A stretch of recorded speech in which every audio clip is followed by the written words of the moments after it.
بسم الله الرحمن الرحيم، والصلاة والسلام على أشرف المرسلين.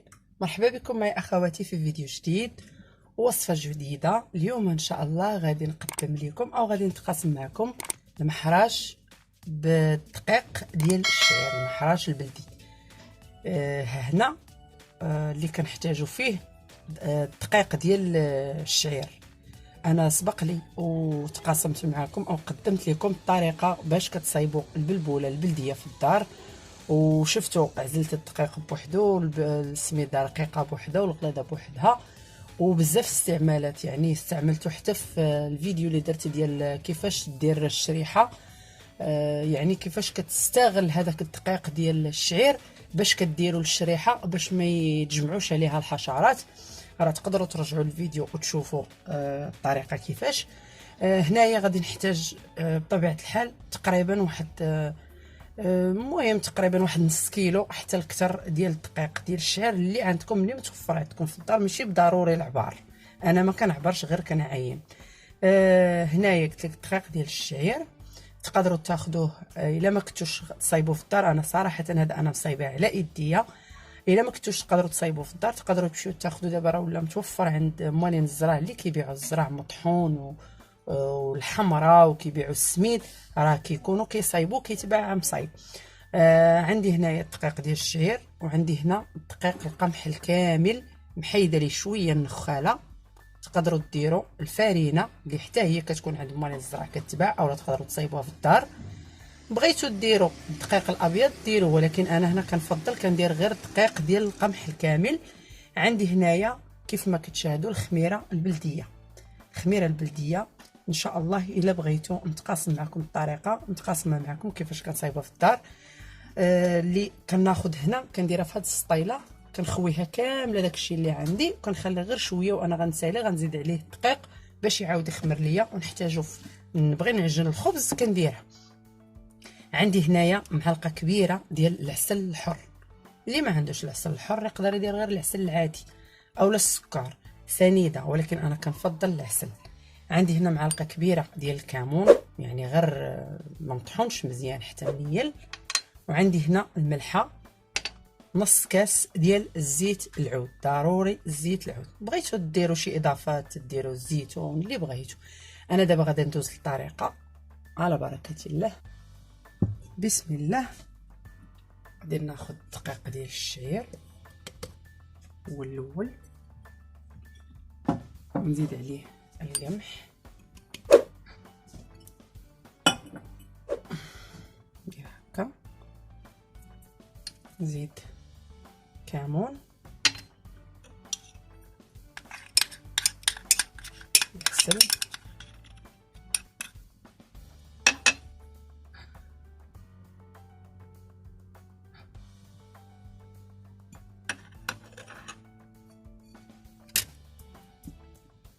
نزيد هنا الخميره البلديه كامله. وهاد المحراش الا بغيتو ديروا فيه غير الخميره البلديه بوحدها، يعني خصكم تعجنوه يكون بكري، كيبغي ياخذ الوقت شويه في الخميره، وخاصه لك البرد. دابا تبارك الله الجو شويه سخون. الملحه ما غنديرهاش دابا، بلاتي هي والزيت. غندوز ناخذ الماء اللي عادي من الروبيني، وغادا نبدا نعجن. اللي تقدر دير العجانه عند العجانه وبغات دير العجانه ديرها، اولا القصريه ولا اللي بغات.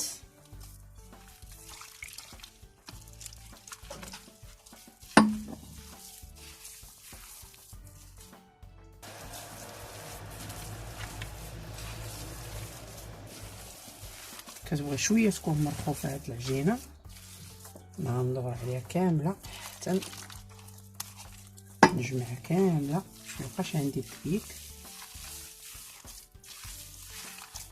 كتحسوا بها شويه بحال اللي مرمله حيت ما فيهاش الفرص.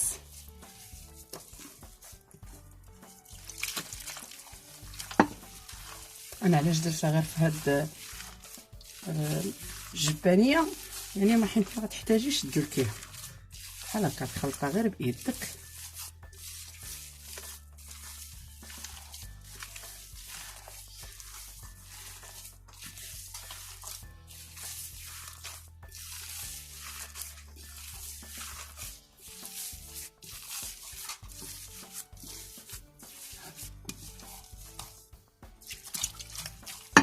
دابا هنا غندوز غندير الملحه،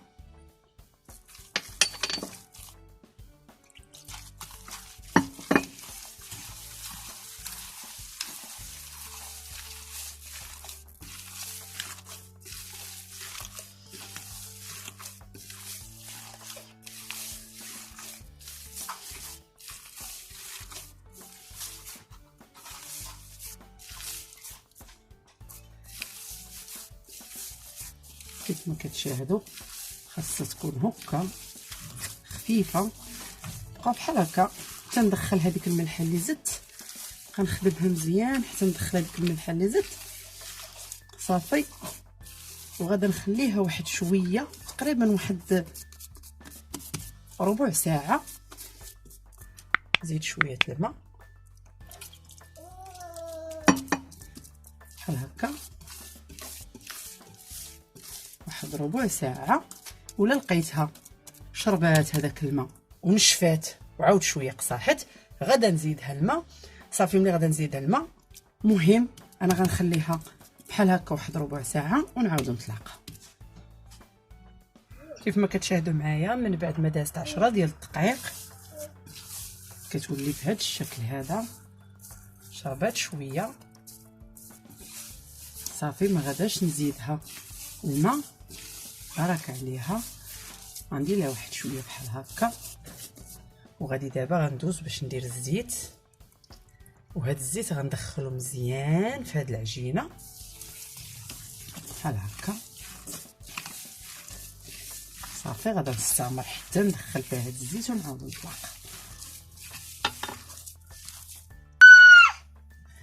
كيف ما كتشاهدوا معايا من بعد ما دخلت لهداك الزيت مزيان صافي، غادي نجمعها هكا وغادي نغطيها ونخليها تخمر. على خاطر هاد المحراش هذا الا بغيتي ديريه بالخميره البلديه خاص يكون عندك الوقت، يعني كيحتاج وقت طويل باش يخمر. عارفين الخميره البلديه ما كتخمرش دغيا، يعني بشويه. اللي بغات دير الخميره الفوريه ديرها ماشي مشكل، الخميره ديال الخبز ديرها ماشي مشكل، ما كاين حتى شي مشكل، بالعكس. غير انا فضلت انني نديرو بالخميره البلديه لانه كيجي واحد الطعم عنده زوين في ديك الحموضيه كيجي زوين صافي. دابا غادا نغطيه وغنخليه حتى يخمر على خاطرو.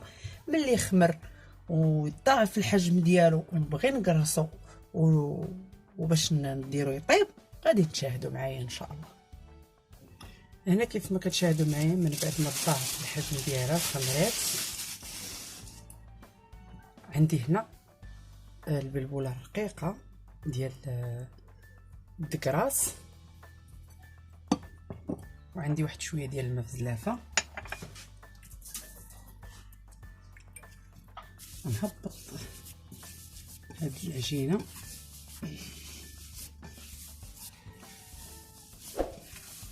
بهذا الشكل هذا،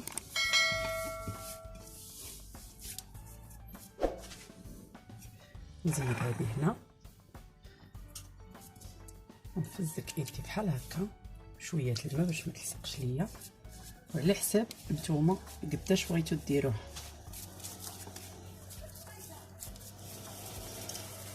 بحال هكا نحطها غنفندها السميده او البلبوله الرقيقه بهذا الشكل هذا صافي. غادا نحطها في اللاطه، ندير عاوتاني بنفس الطريقه. من بعد ما نسوس يديا مزيان من السميده نعاود نفزك يدي غير باش ما تلصقش ليا العجينه في يدي، ونبقى ماشيه بنفس العبار.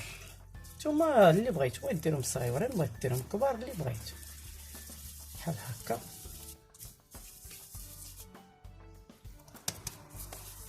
نفزقوها شويه باش تلصق لينا فيها السميده بحال هكا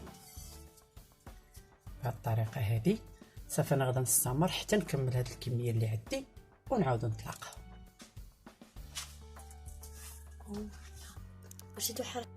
من بعد ما كملت غادي ندير لهم بحال هكا غير شويه بايدي، هما دغيا بداو كيطلعوا يخمروا شويه باش يبقاو غلاظ.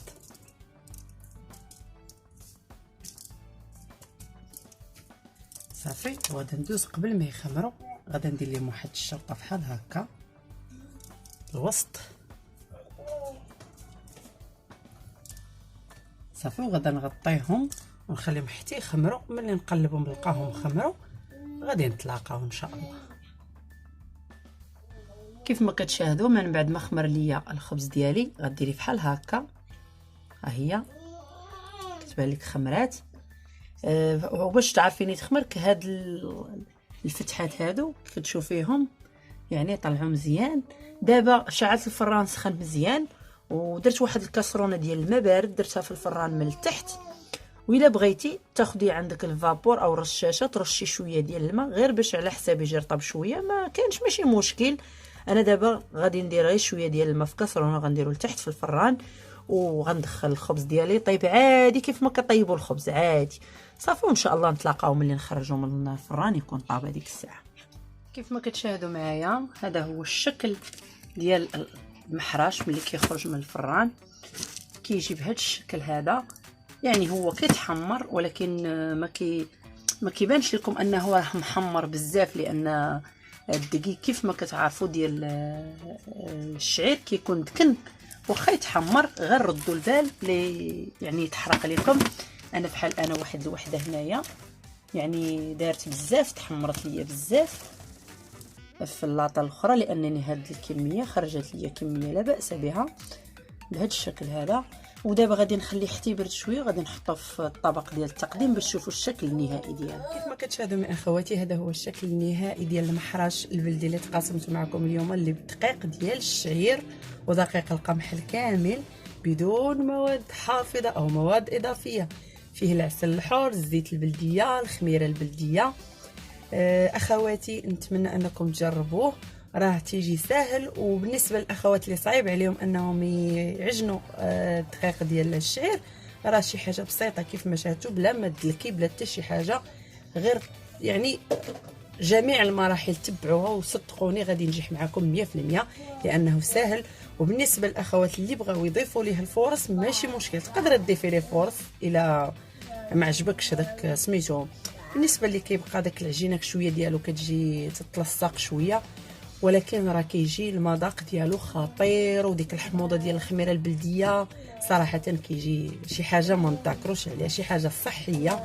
بالنسبه كتقدميه في الفطور او في الكسكروت او ديري بحال هكا ساندويشات، ديري تزيدي ضيفي عليه الزيتون، الجبان، زبيده بلديه، زويته بلديه، لك حريه الاختيار. اخواتي نتمنى هاد المحراش نال الاعجاب ديالكم ولايك الفيديو. الا درتوا لايك كيطلع عند الناس بزاف وكيتشاف بزاف، وما تبخلوش عليا بالدعم ديالكم وتشجيعاتكم لهاد القناه باش نبقى دائما نقدم هاد المحتوى الزوين ونقي. وبالنسبه للناس اللي اول مره كيتعرفوا على القناه ديالي وكيشوفوا هذا الفيديو يضغطوا زر الاشتراك وتفعيل الجرس باش يبقى دائما يوصلكم الجديد. بارطاجوا مع احباب وصحابكم فائده على الجميع. نتلاقاو ان شاء الله في وصفات اخرى وافكار اخرى من قناه افكار ام رياض. خليت لكم الراحه.